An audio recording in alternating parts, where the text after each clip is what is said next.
Ladies and gentlemen, we are live!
BX Sports Jedi Network, BX Sports Jedi Network, MMA Weekly, Austin Shapton. I am one half of the co-host of the MMA program. I'm Austin, and it's been a minute since we've done a video. It's been a while since I've done these. My apologies. Life got in the way, things happen, and so we haven't been able to do it. And sorry, and I haven't done it in a while. And I miss doing these, and I wanted to do a video, so I'm gonna do a video right now, and definitely gonna do more videos, especially considering what's going on this summer, the UFC, especially the pay-per-views. I mean, the pay-per-views, whew, are stacked. I mean, my goodness, 290, 291, 292, all pretty damn good. Especially they all, hopefully they all stay. No major fights get canceled. Hopefully everyone can make the fights healthy and safely, and we get these great fights. I mean, they're pretty damn good. I mean, you can't deny how good these fights are. These next upcoming pay-per-view cards. A lot of things going on in MMA too. A lot of stuff. You won championship. You went to America finally. Bellator. There's what's going over there. Bellator's looking to partner to looking for a partner. PFL's doing their thing as well. And what I mean by partner, Bellator looking for someone to partner with Viacom. Looking for like a suitor to buy Bellator, so that way can work with them in partnership, etc. Also with the billionaires, which I'm definitely gonna talk about in the end of the video. Elon freaking Zuckerberg. I mean, Mike. I'm sorry, I cannot laugh thinking about that. It's just like so ridiculous. It's so funny. And I'm for it, believe it or not. I know it's a distraction in the day, but I'm for this, believe it or not. Was Zuckerberg and freaking Elon, but Dana White and his freaking hypocrisy. I'm sorry. I can't admit. I'm sorry. Okay. I'll talk about it in the video because I don't want to be laughing. Anyway, let's talk about what happened this past weekend in Jacksonville, UFC and ABC between Josh Emmett and Ilya Topuria. Let me get the banner ready and stuff like that. Anyway, here we go.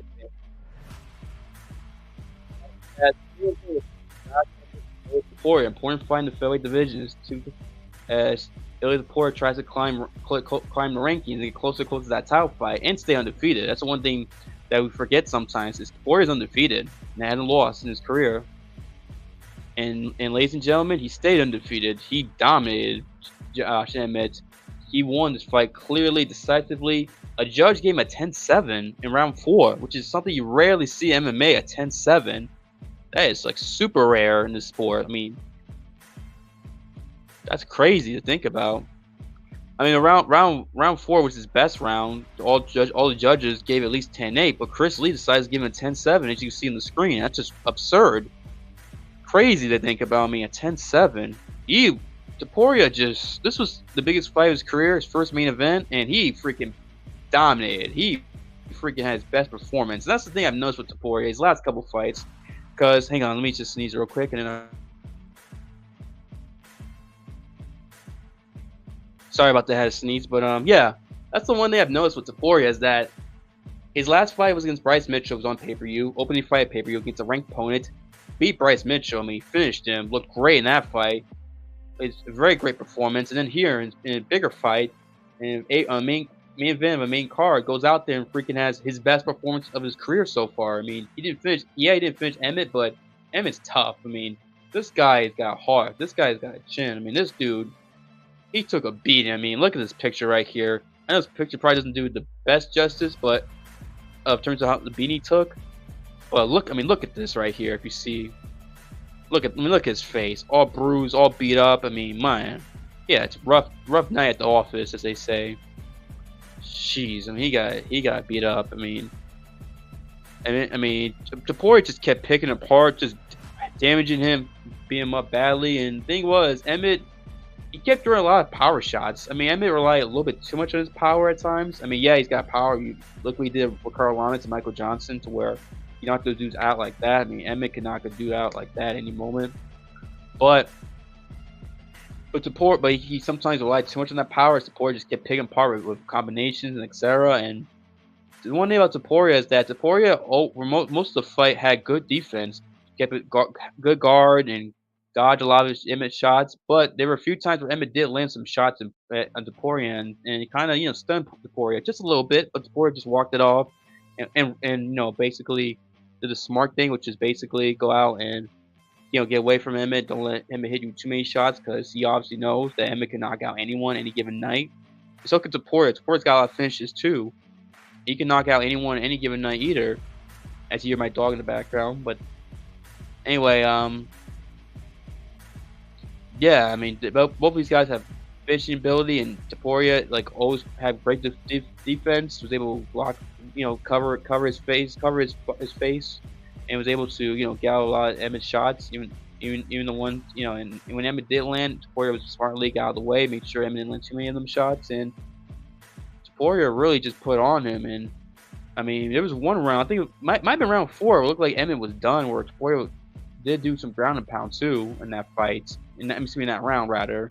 And man, I'm impressed by Topuria. This was so impressive. I mean, here's a picture of him laying a body shot on freaking Emmett.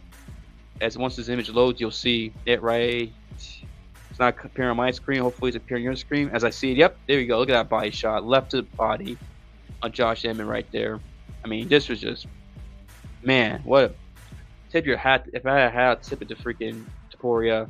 Stays undefeated, and you know what? After what he did, he should fight for the title next. Before I was thinking if Topuria wins, he should fight Holloway next. If he beats Holloway, then gets a title, then he should get a title fight. Because to me, Holloway is going to beat Korean Zombie in August. I'll be shocked if Zombie beat Holloway. That would be shocking. If he does beat freaking Zombie, if Zombie does beat Holloway. But after what Topuria did, screw that. He should fight for the title next. If Alexander Volkanovski does beat Yair Rodriguez, it should be Volkanovski Topuria next for the title. He's earned it. He dominated Josh Emmett. Guy's been ranked in the top 10, top 5, through the top 10 the last 6-7 years, since 2017 at least. And he just schooled him like that. Arguably did better, he schooled him just as good as Yair even. I know Yair got the finish. You'll get the nod to Yair, but this was just as good as Yair's performance against Emmett earlier in February in Australia. And this was just, wow, what a performance, man. This guy, Topuria, this dude's the truth. I mean, this guy is legit, and this guy is definitely someone who will be champion potentially. I think he will be champion.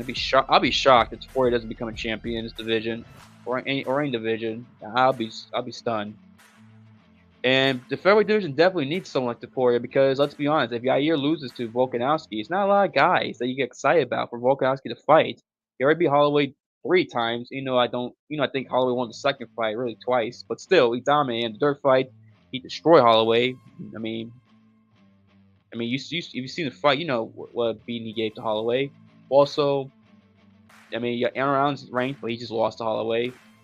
Emmett just lost. There's no one really. If Yair loses, no one really exciting for Volkanovski to fight besides Topuria, where it's like a fun matchup where it's exciting. You get excited to see how Volkanovski can handle Topuria if you're to get by Yair, obviously, next weekend. And I'll talk more about that fight next weekend, obviously, next week, because that's the big main event for next weekend.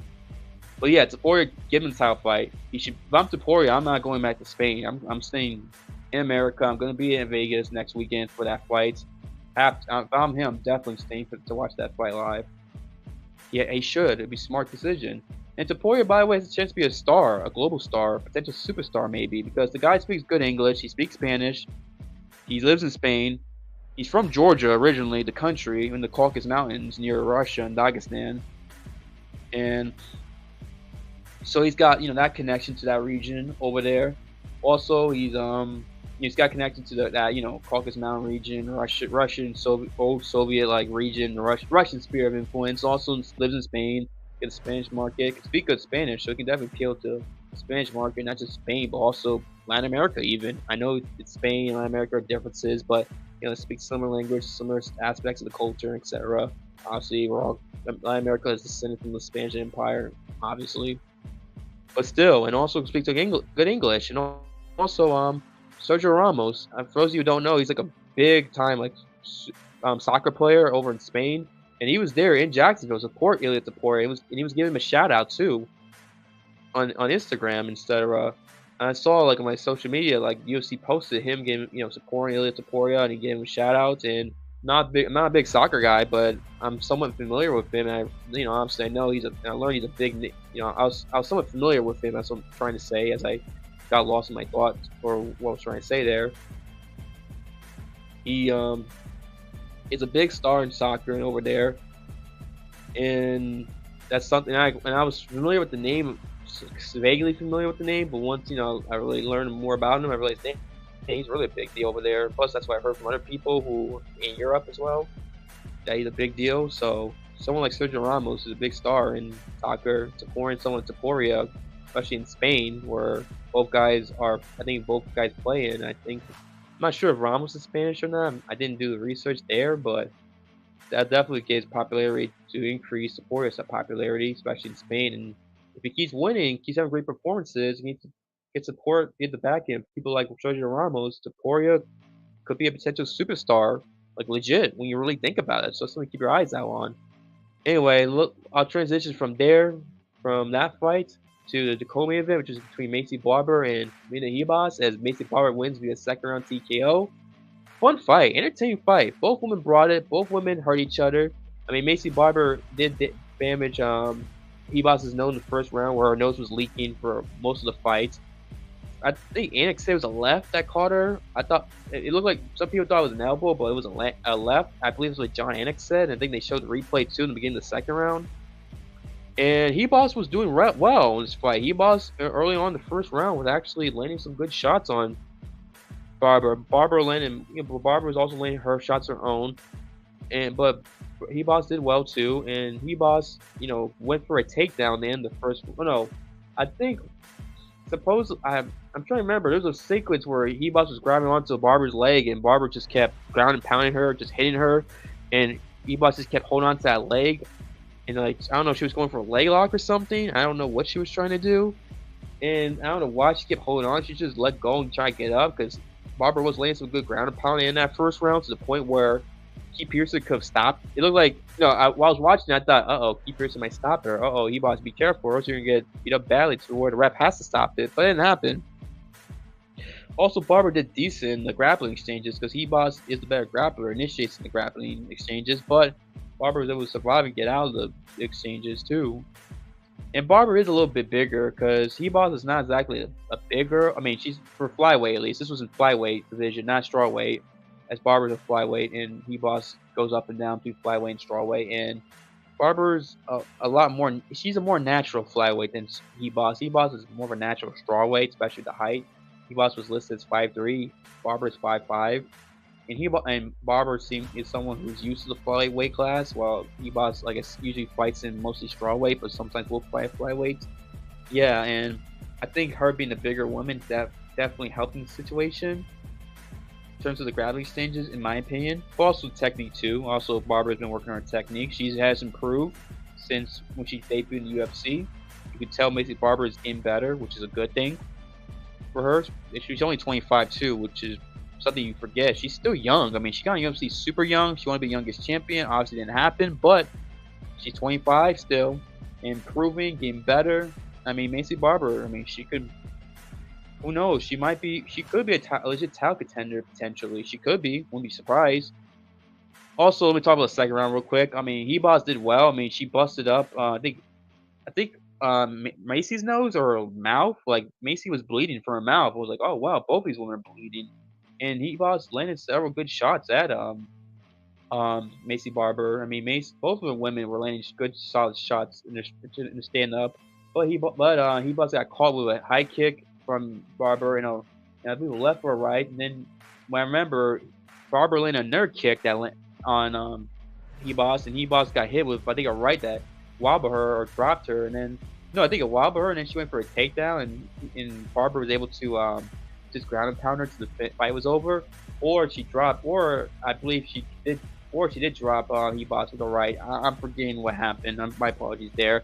By the way, she hurt Hebos badly. They both finished Hebos as Hebos got hit with a lot of ground and pound, and Keith Pearson saw enough and stopped the fight.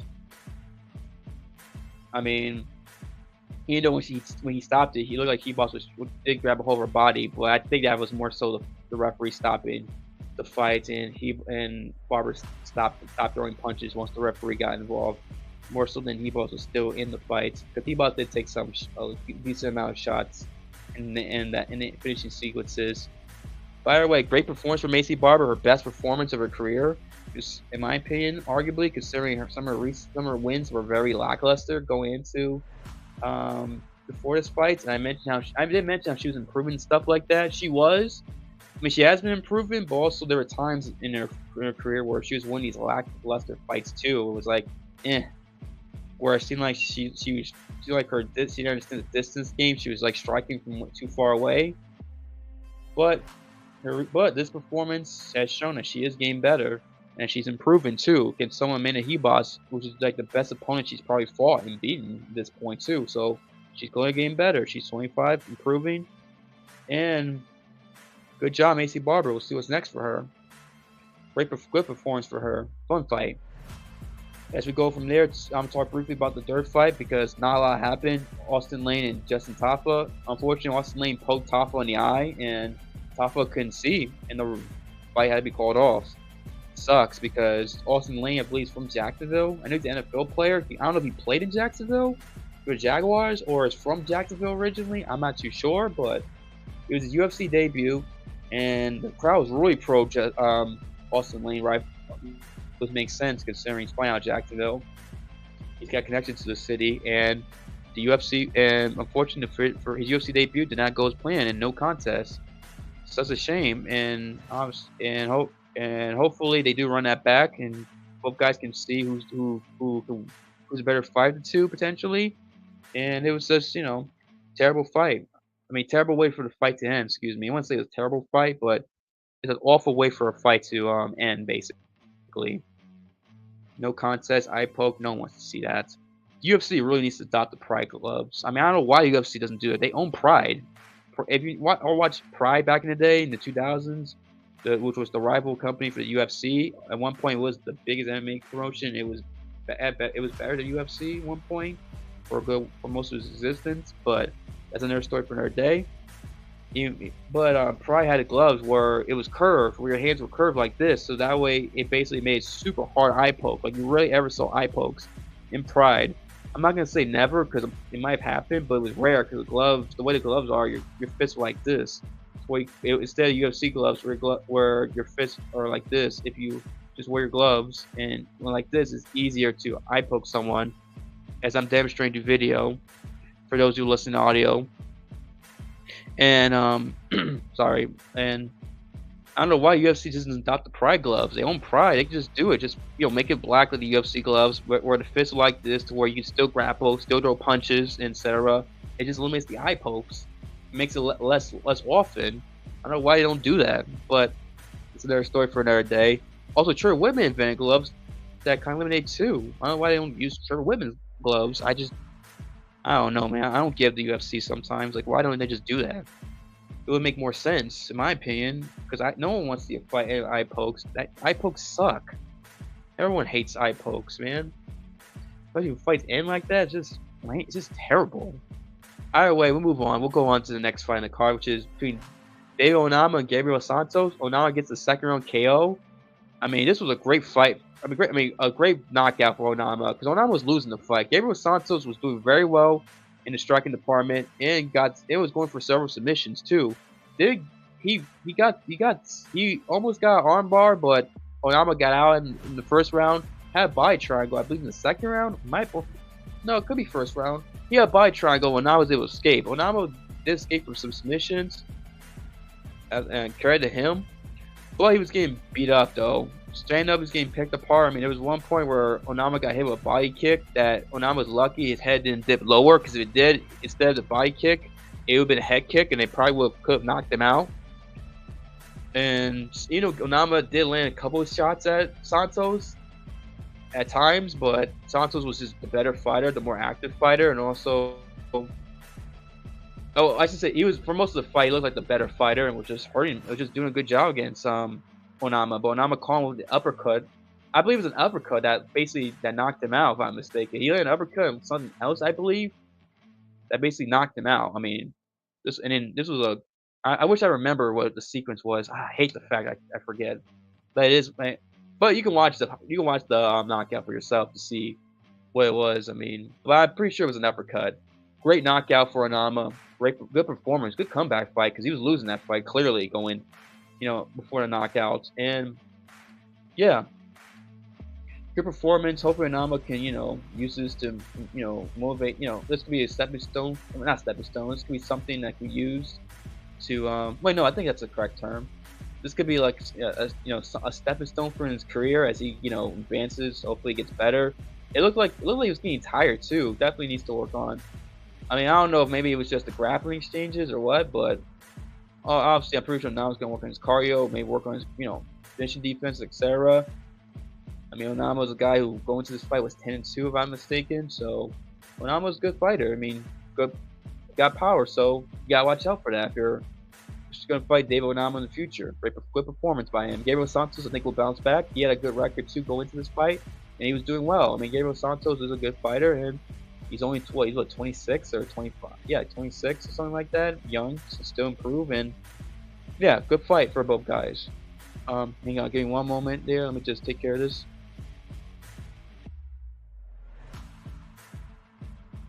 My apologies. Give me one moment.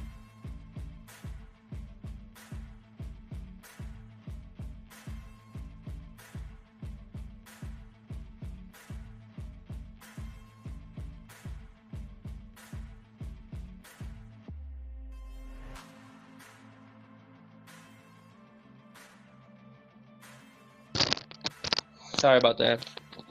Sorry about that. Just had to make sure I don't want too much noise in the background. My apologies there, but forgot to close the door. Anyway, the first fight in the main card, Brandon Allen, great victory. He's won 5 in a row, defeats Bruno Silva via submission, rear naked choke in the first round. Brandon Allen's a guy to watch out for. This guy is 26, 27 on a 5-fight win streak. He won 7 of his last 9 fights.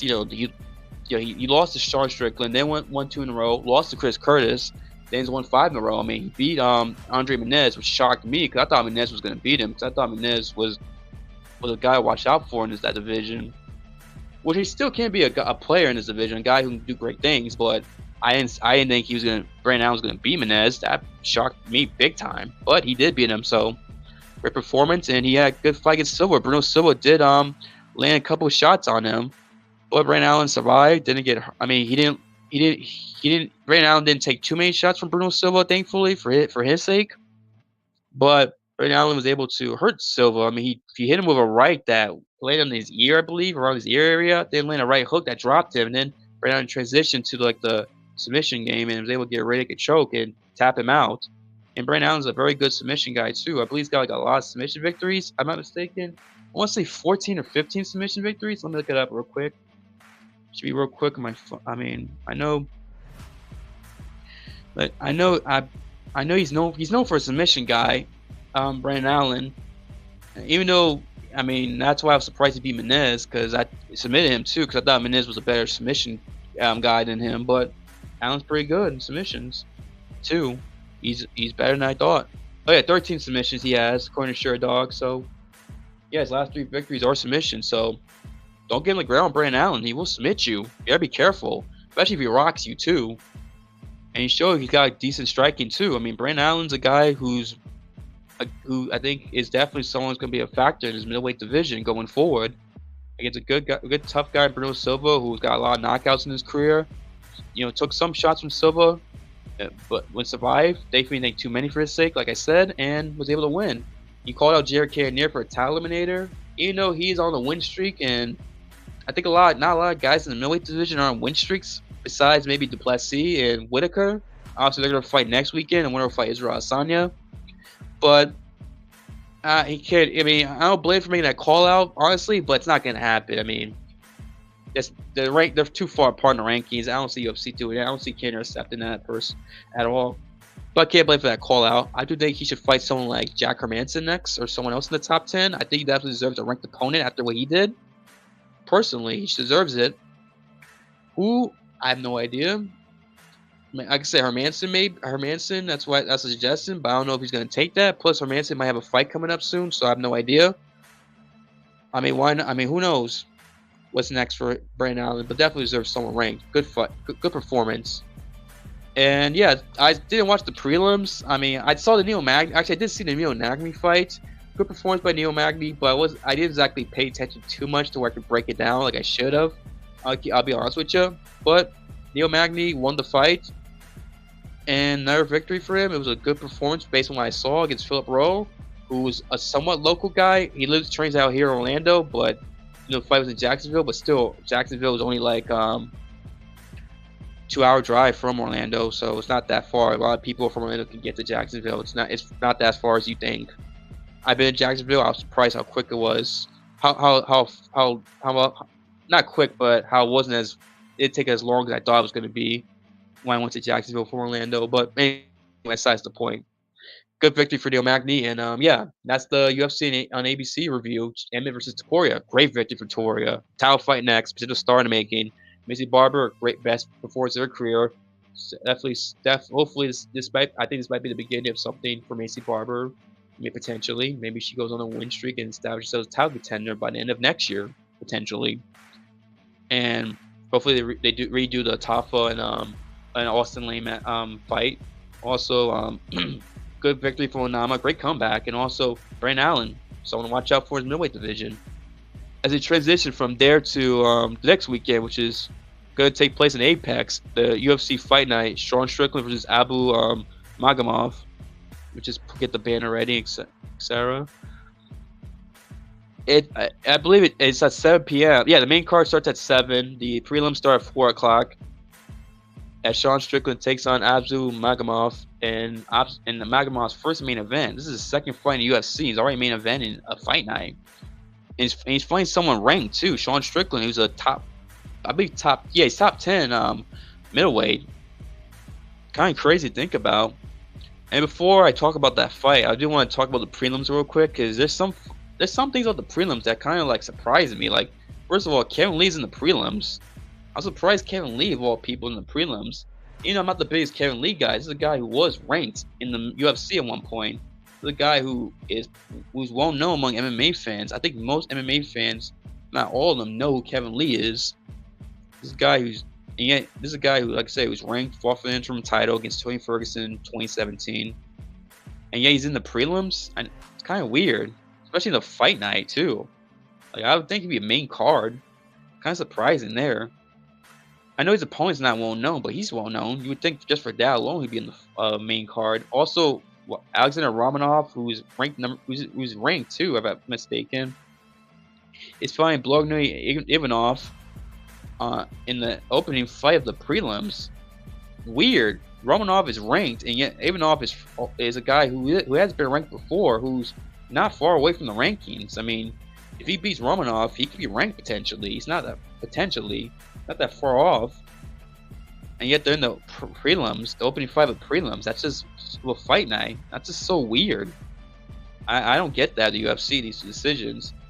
I mean, actually, the Ivanov and Romanov fight, maybe because they're both European, like Eastern European, and obviously it's at 4 o'clock the prelim start, and over there in Eastern Europe, probably what, 9, 10, 11-ish night, midnight maybe.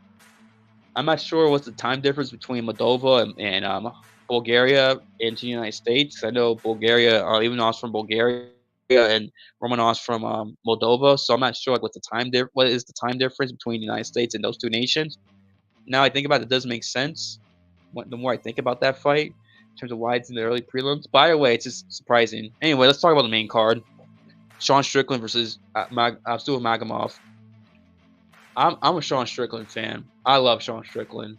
I'm a fan. He's got a good fighting style, but it's more so his personality. This dude is one of the fucking funniest dudes. Excuse my language.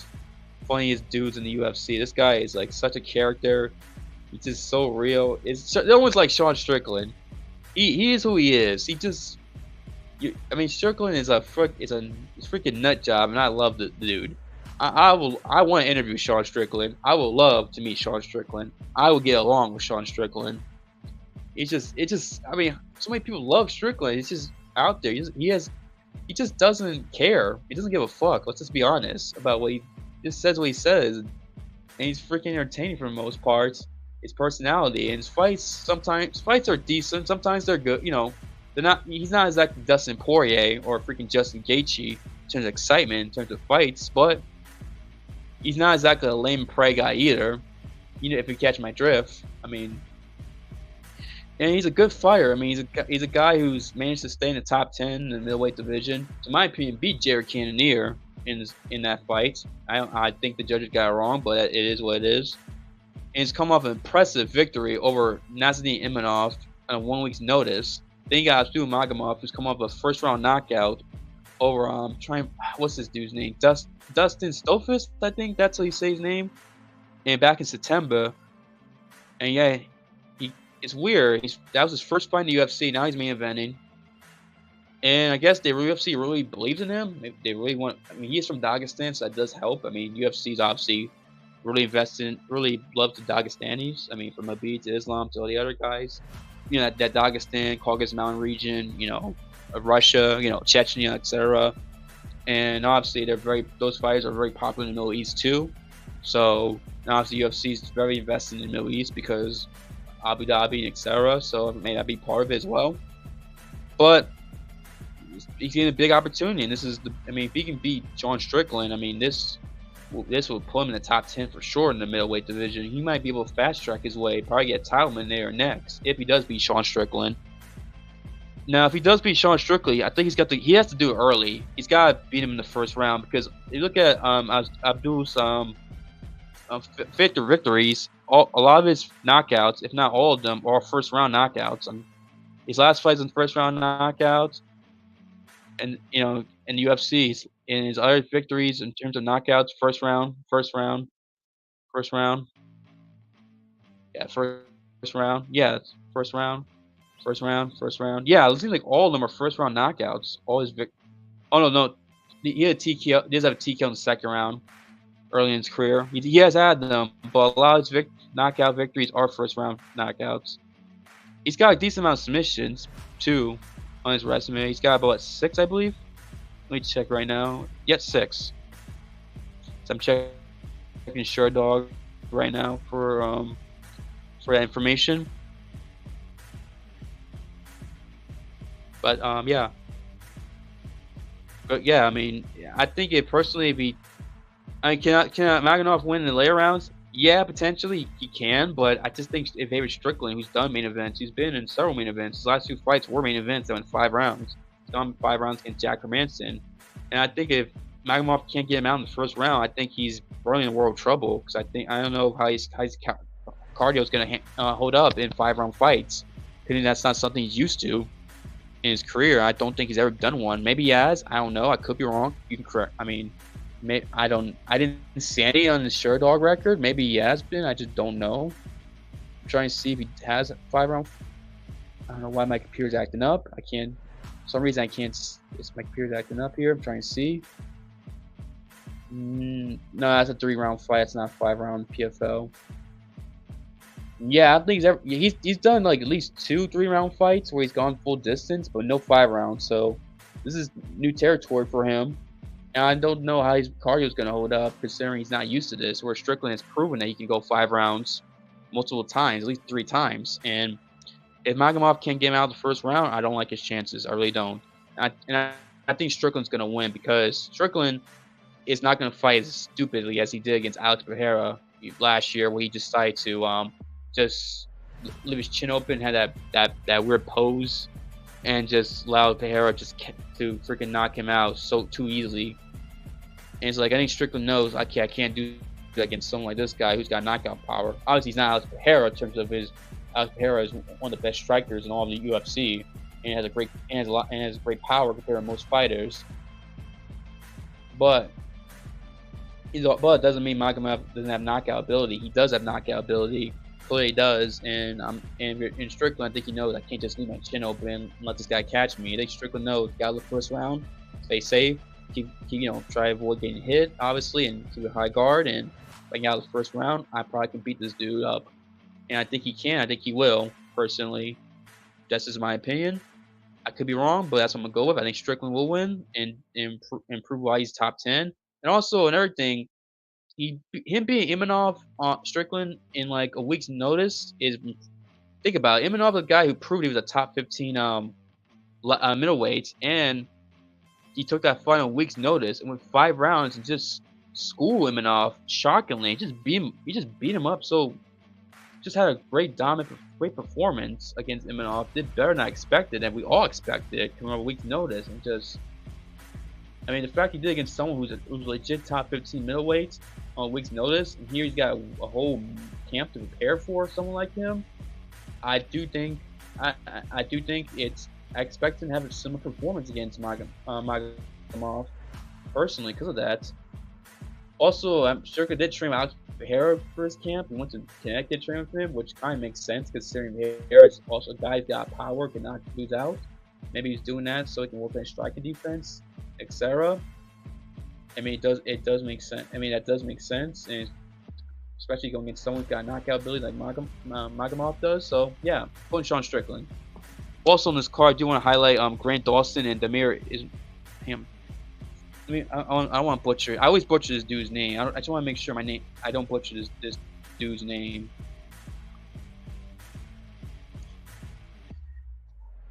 Let me just pull up my phone. I had his name here.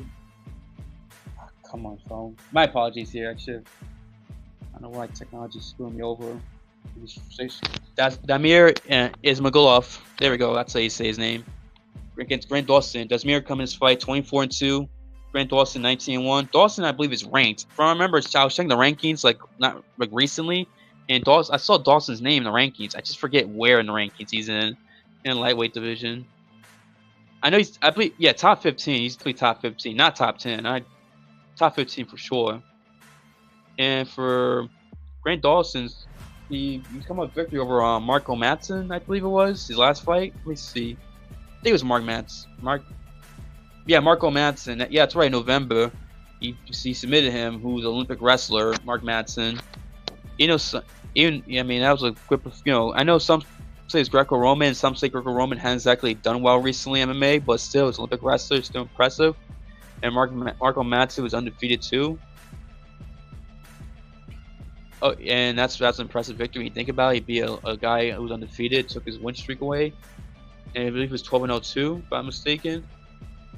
And Marco Madsen was. And also, okay, I'm checking the rankings, and Grant Dawson's 15th. Damir is ranked number 12. Okay, he is ranked number 12. I don't know what. For some reason, I didn't recognize that Damir was ranked number 12. For some reason, I thought he was unranked. But Thankfully, I checked. So it's an important matchup for the lightweight division. To win this fight, he's probably going to move closer to the top 10, get a top 10 opponent next.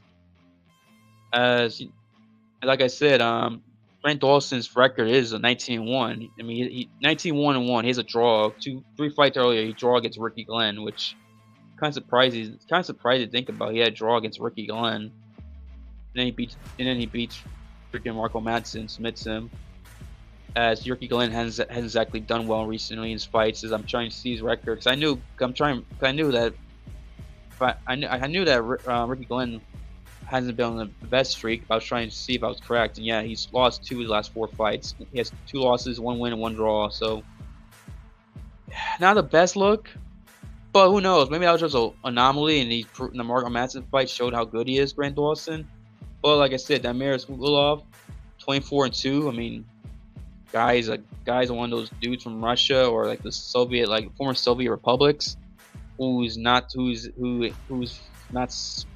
you know, those tough guys, always very good, always find a way to make fights like difficult for all their opponents, to have a good wrestling background, etc. He has come up a loss over Arman Tsarukyan. Well, that's Arman Tsarukyan. Arman Tsarukyan, in my opinion, is a top 6, top 5 lightweight in the world, in my opinion. Tsarukyan's underrated. So Damir's trying to bounce back against Grant Dawson in this fight. The winner of this fight is definitely going to be, you know, keep the ranking, but also probably get top 10 opponent next. And I'm going with Damir. I think Damir wins this fight. I think Damir's probably fought better guys and done better overall in his career, has more victories, and I can see Damir probably win the wrestling exchanges too, and just making it a tough night for Grant Dawson, in my opinion. I could be dead wrong, but that's what I'm going with. That's what I'm leaning towards personally. I think I definitely like Damir's chances, and I can see Damir getting a 3-round decision victory over Grant Dawson. But good co-main event in the lightweight division, which has been the best division according to some people in the UFC for a while now. And this is like called the young, unknown, like the lower ranked guys who are all like killers, who are all like great wrestling bases, great wrestling base, younger, where it's like, man, these guys are gonna, these upcoming lightweights and these guys lower ranked, they can probably beat up a lot of the top ranked lightweights if you think about it, or bigger names. And I mean, that's what I think personally. That's a whole discussion for another day. But I do think, yeah, lightweight division is definitely stacked. That's what I'm trying to say. Also, you also got I'm trying to remember who else you got on this card. Max Griffin against Michael Morales. Excuse me, not Morales. Morales on this card. There's also a fight on this main card. You also got Aaron Lipsky against Melissa Gatto, Ismail Bonifim versus Benoit Saint Denis. Then you got Bruno Ferreira versus Nursultan Ruzabalov. Like I said, I'm bad at pronunciations. My apologies there. I am not good at pronunciations at all. I'm terrible with some of these pronunciations. Sometimes I'm good, sometimes I'm bad. I'm weird like that. I can get some of these names right. I get some of these names wrong. It's a weird thing with me. Especially Greek names I'm terrible with. But anyway, that's the point. Yeah, good fight night card. Good co-main event and a good main event. And some interesting fights in the prelims too. So there's something for everyone in this fight card. Begins at 7 p.m. the main card. Prelims start at 4 on ESPN, the main card, and the prelims are probably gonna be ESPN Plus. I'm pretty sure you can watch on ESPN Plus too, the main card. That's what you choose to. Anyway, yeah, that's just my discussion for this upcoming fight night between Sean Strickland and Abus Magomedov. And before I go, I said I was gonna talk about it briefly. We gotta talk about this. I know it's not quote unquote serious MMA. It's really not serious MMA, but it's Evolve MMA. And if this fight does happen, let's be real, people. It's the biggest fight in MMA history. It's bigger than Conor Khabib. It probably would be bigger than even the rematch. If let's say Conor won 2 fights in a row and they rematch Khabib, it would be bigger than that fight. It would be bigger than even that potential fight. Not potential, but dream. You know, it'd be bigger than that fight if that fight ever did happen. If that scenario did happen, I mentioned. And that's Elon Musk versus Mark Zuckerberg. Gotta talk about it. Have to. I mean, this. I'm sorry, I'm grifting off this shit. I don't care. I'm grifting. If these two fight, I might do a watch along for their fight. I might do it. I got you, man. I'm grifting. I admit it. I'm grifting. Yes, your boy's grifting here. All right. And so is Dana freaking White. I mean, look at this. Look at this. Look at this picture of Dana White.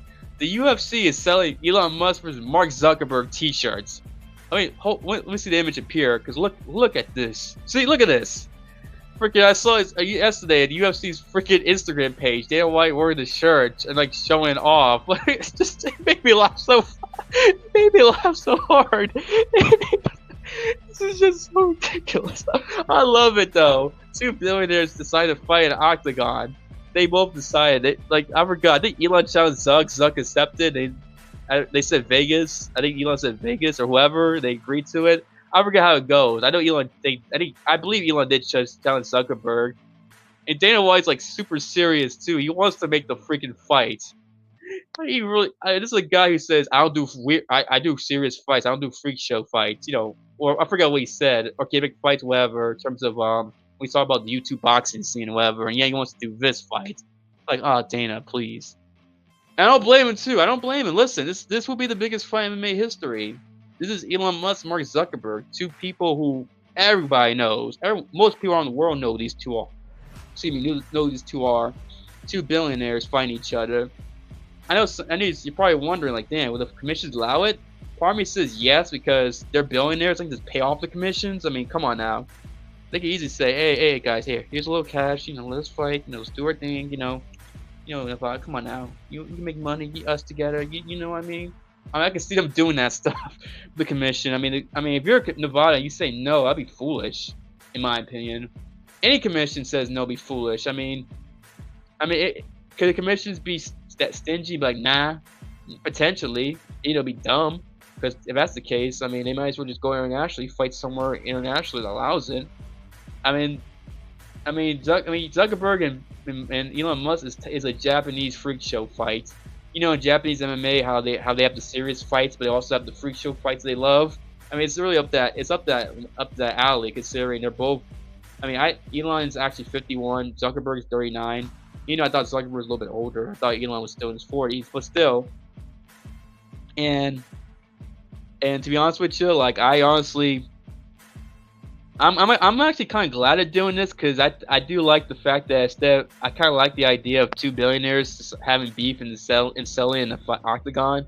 I don't know if there's little legitimate beef between the two of them, but I kind of like it. Like, I probably once wishes we brought back duels instead of guys like, you know, talking shit and like sneak attacking people and doing like be really bad stuff and killing, you know, and just like ganging up on people or sneaking up on people. A part of me kind of likes the idea of two people agreeing to duel and fight out, or doing like old school duels. You know, like back in the day where you get a gun, you walk a couple steps and you shoot. I don't know. Part of me kind of likes that. I know it's kind of weird and crazy. I know it's kind of messed up, but it's better than people like, you know, screwing each other up, screwing each other over.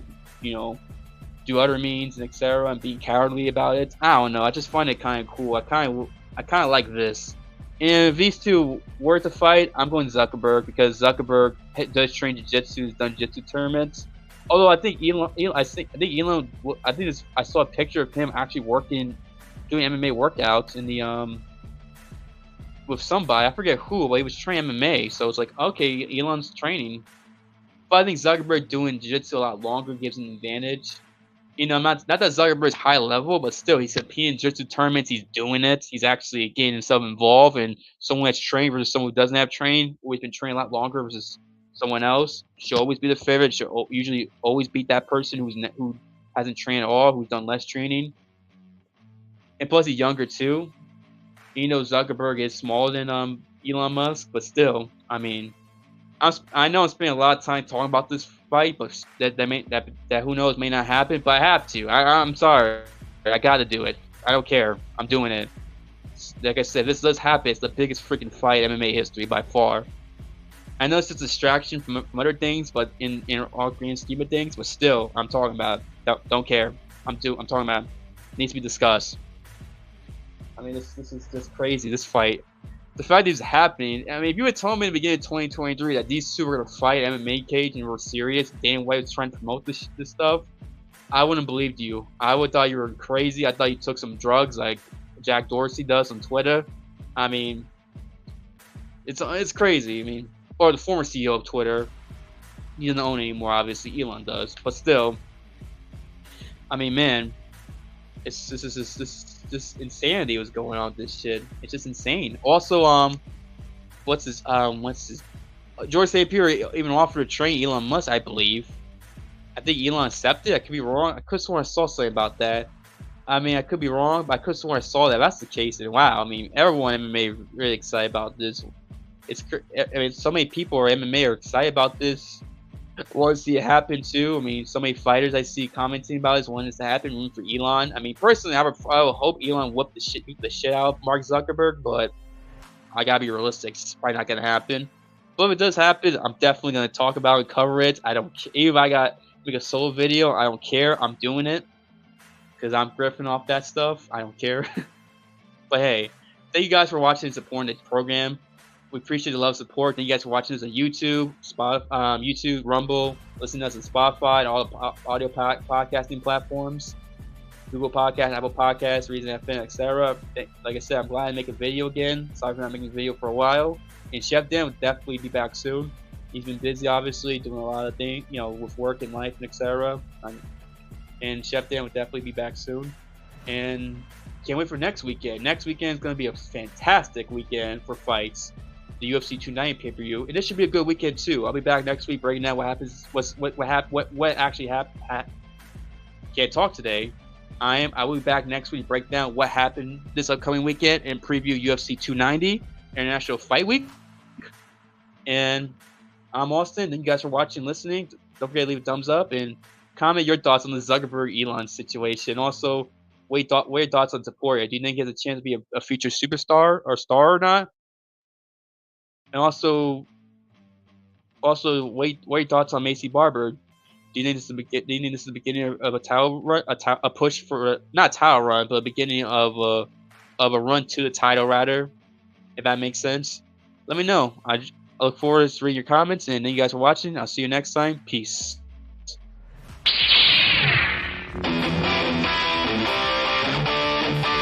Ladies and gentlemen, we are